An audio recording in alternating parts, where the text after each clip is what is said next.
Olá, sejam bem-vindos de volta. Eu sou a Clau, aqui do Estante da Clau, para falarmos sobre essa obra chamada O Amante de Lady Chatterley, de D.H. Lawrence, ou D.H. Lawrence, que é uma obra um tanto quanto polêmica, de um autor também considerado polêmico.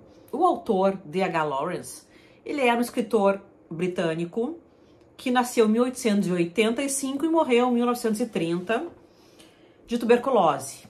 Ocorre que ele, por muito, negou a tuberculose. Ele sabia que tinha, mas dizia que tinha um resfriado, não a tratou direito e isso deve ter agravado seu quadro. Ele era filho de um mineiro mais humilde, um mineiro de carvão, e de uma ex-professora que tinha que trabalhar numa fábrica de rendas, algo do tipo, porque precisava complementar a renda do casal. Nós temos um jovem que preza pela verdade, então tem ideias muito fortes sobre as coisas que aconteciam na sua vida, no mundo. Ele era contra o militarismo, mas muito do que ele disse foi considerado precursor do fascismo, mas também ele era um homem que prezava o voto e ele achava que o voto deveria ser universal, ou seja, as mulheres poderiam e deveriam votar, coisa que não acontecia na época. Ao mesmo tempo, ele foi condenado pelas feministas como alguém que dizia gostar das mulheres, mas apenas para usá-las como objetos em suas questões mal resolvidas de sua sexualidade. Essa obra foi proibida quando lançada em 1928 na Inglaterra, né? E imagine o seguinte, o que é proibido é mais gostoso, né, gente? Se é proibido, então eu quero ler, quero saber o que tem ali dentro para ver que é proibido. O livro foi, então, pirateado. Num pós-fácil, o autor diz que, inclusive, editores bem conceituados fizeram cópias pirata deste livro e não deram um tostão a ele, até que um ficou lá meio culpado e resolveu pagar alguma coisa pelas vendas do livro. Em 1960, ou seja, 30 anos após a morte deste autor, a Penguin foi processada por publicar o livro e ganhou. Claro que o autor não estava vivo na época para defender a sua obra, mas nem precisava, porque, na verdade, por mais que tu não goste do conteúdo da obra, que ela fira aos teus pudores de um ou de outro, não quer dizer que tenha que ser uma obra que seja banida da humanidade. Enfim, quer dizer sim que ela pode ser uma obra que fere suscetibilidades, se for o entendimento da maioria. Mas tem gente que vai gostar. Eu particularmente acho que tem coisas que são bem duras a gente ler em obras, principalmente aquelas que fazem apologia ao mal, apologia ao nazismo, apologia ao racismo. E sim, é muito polêmico. Eu entendo que apareça um personagem racista, ou nazista, ou antissemita, ou qualquer outro ita que fira pessoas. Mas a gente entende que é um personagem e que não quer dizer a ideologia do autor. Quando é uma ideologia do autor e isso fere pessoas e pode ser muito nocivo para a sociedade, eu acho que no mínimo a gente tem que discutir o porquê de lançar essa obra. Mas eu sei que é muito polêmico, que a gente não tem que ter censura, eu concordo com isso, é só uma reflexão a respeito desse tema. Bom, vamos lá. A introdução é de Doris Lessing, e a Doris era uma escritora que escreveu muito e ganhou o Prêmio Nobel da Literatura. E no seu início dessa introdução ela diz assim, vou ler para vocês, espera lá. Lady Chatterley está tão viva na imaginação popular quanto Lady Godiva, nua, atravessando a cidade montada em seu cavalo e coberta apenas pela cortina dos cabelos. Mas Lady Godiva foi uma heroína da pureza e da integridade, causando na maioria das pessoas vergonha de sequer lhe dar uma espiada, enquanto Lady Chatterley sempre pôde ser motivo de chacota ou de alguma piada suja. Lady Chatterley e suas proezas sexuais. Graças a Lawrence, basta qualquer comediante mencionar um guarda-caça para provocar risadas. E quanto ironia, porque Lawrence pregava o sexo como uma espécie de sacramento, e mais ainda, um sacramento capaz de nos salvar dos efeitos da guerra e dos males de nossa civilização. Eu não vou ler mais, vou tentar te contar um pouco do livro. Preste atenção no que ela diz. Lady Godiva foi uma pessoa que andou nua, num cavalo, mas era símbolo de pureza. E a Lady Chatterley, que foi uma mulher que se sentiu livre sexualmente falando, foi massacrada, etc. Então, aqui nós temos uma pessoa chamada Connie, que é a Lady Chatterley, que casa com um homem chamado Clifford. Ambos vão morar na propriedade da família do marido, ou seja, de Clifford, chamada Rugby Hall. Ocorre que, um mês depois, algo assim, esse marido tem que servir na guerra, na Primeira Guerra Mundial, e volta paralisado da cintura para baixo. Vamos entrar nessa história mais profundamente. Rugby Hall é uma propriedade que fica perto de minas de carvão que são da família do marido. É um lugar cinzento, é um lugar feio e é um lugar onde esta moça, Connie, se sente muito solitária. Ela vive longe da irmã, do pai, da família, dos amigos da vida de solteira.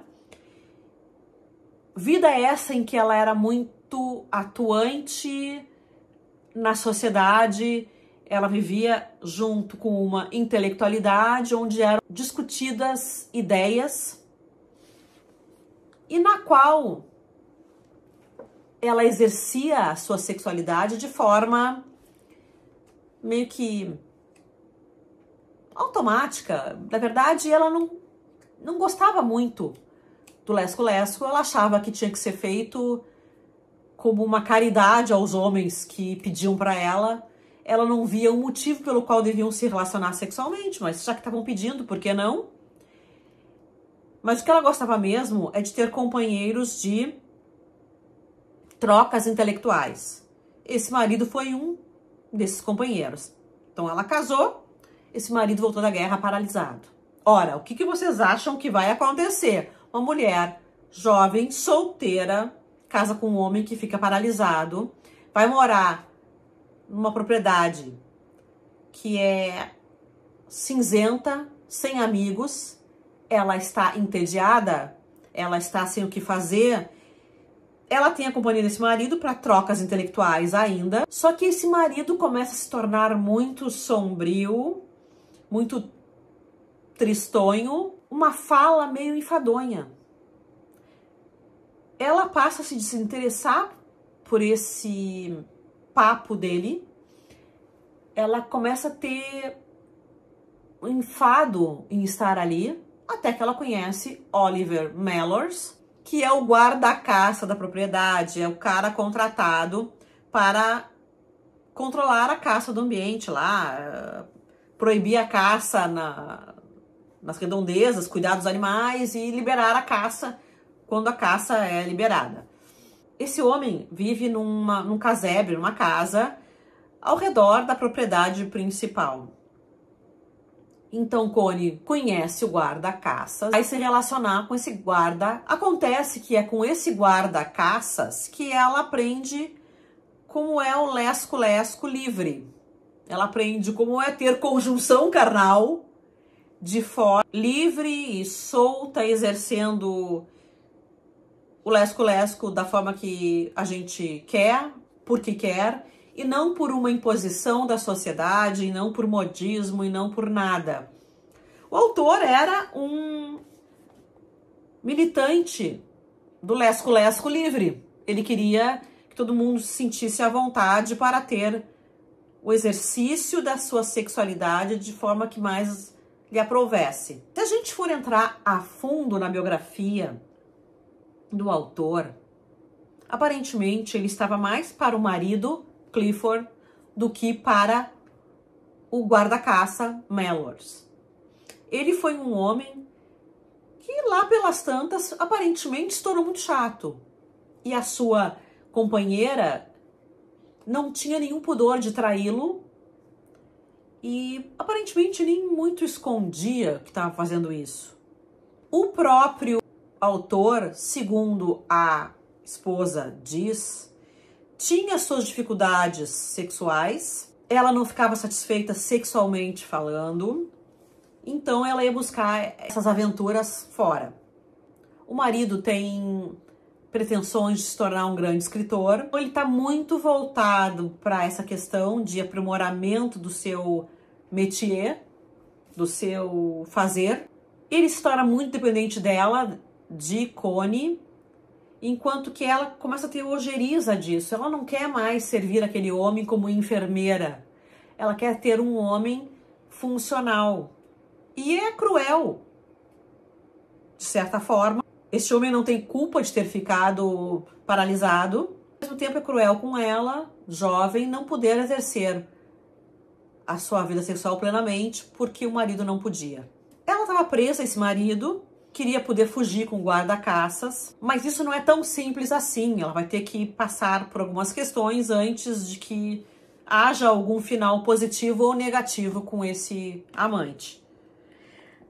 O livro foi considerado pornográfico, nojento e tentava o pudor gravemente. Qual é a minha opinião? Eu gostei de ler o livro. Não é um livro que seja emocionante, que a gente fique, meu Deus, o que será que vai acontecer?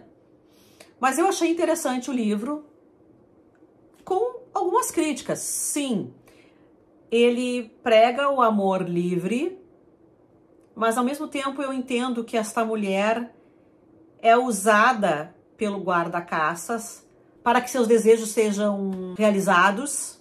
Ela que era um tanto quanto inocente no sexo, não que fosse virgem, não é isso, já falei que ela exercia sexualidade antes, mas ela não conhecia realmente o que poderia acontecer, então o guarda-caças já é um homem mais liberado, já é um homem mais experiente, e ela passa por situações que ela não reclama, não é nada disso, mas ela foi usada.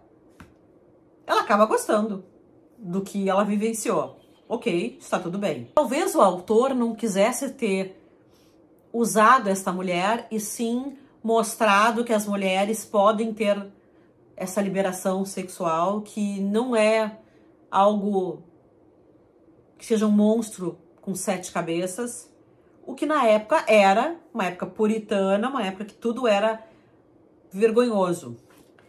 Há algumas coisas chocantes no livro, porque ele fala abertamente sobre questões sexuais que a gente hoje não fala ainda nos livros. Como é que eu vou ser mais explícita?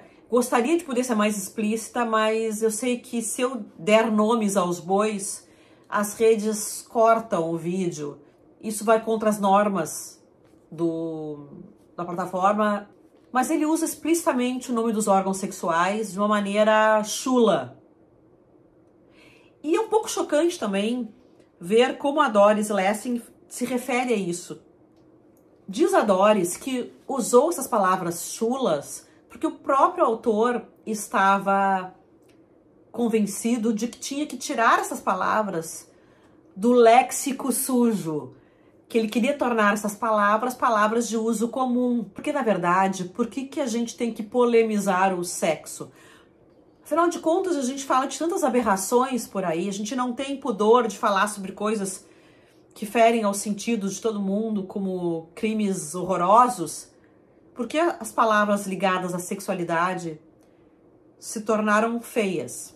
Doris Lessing diz, no final do seu texto, que acaba este texto dizendo que acha que tinham pessoas feridas nesse romance. Um guarda-caças que tinha o seu passado de dor, um homem dono da propriedade que foi brutalmente machucado em sua vida e se tornou um homem paraplégico, com dores e com dificuldades, e uma mulher que vivia solitária e sem com quem contar, a não ser esse homem amargo que era seu marido. Então foi um encontro de almas, o dela, Connie, com o guarda-caças. Não me parece que Connie tivesse algum tipo de pudor ao trair o marido. Eventualmente, sim, ela deve ter pensado, estou fazendo errado, mas não que isso fosse um problemaço para ela. Quando ela achou que poderia deixá-lo, ela falava abertamente, vou lá e vou dizer para ele que estou tendo um caso com você, guarda-caças, e vou me separar. Acho que ela não pesou muito os sentimentos dele. E esse homem ficou muito arrasado ao descobrir que talvez fosse separar da esposa e que para ele era alguém fundamental. Eu entendo que esse homem a amava, mas também que a dependência que ele tinha dela era muito maior que o amor. Não sei se eu tô certa, me digam aqui nos comentários o que vocês acham. Resumo, eu achei bem bom de ler o livro, gostei de saber da polêmica, gostei de ler o texto de Doris Lessing. É um livro bastante satisfatório no meu ponto de vista. Antes de acabar, não esqueçam de deixar o seu joinha, de se inscreverem no canal caso não sejam inscritos. Assim vocês ajudam a fazer o canal crescer e a divulgar literatura por todos os cantos desse país. Deixem seus comentários me dizendo se leram o livro, o que acharam. Eu tenho o maior prazer em ler, desde que seja um comentário educado. Às vezes a gente tem que ler coisas muito mal educadas, mas enfim, é isso aí. Que bom estar contigo hoje novamente. Te vejo no próximo vídeo. Beijos, me liga.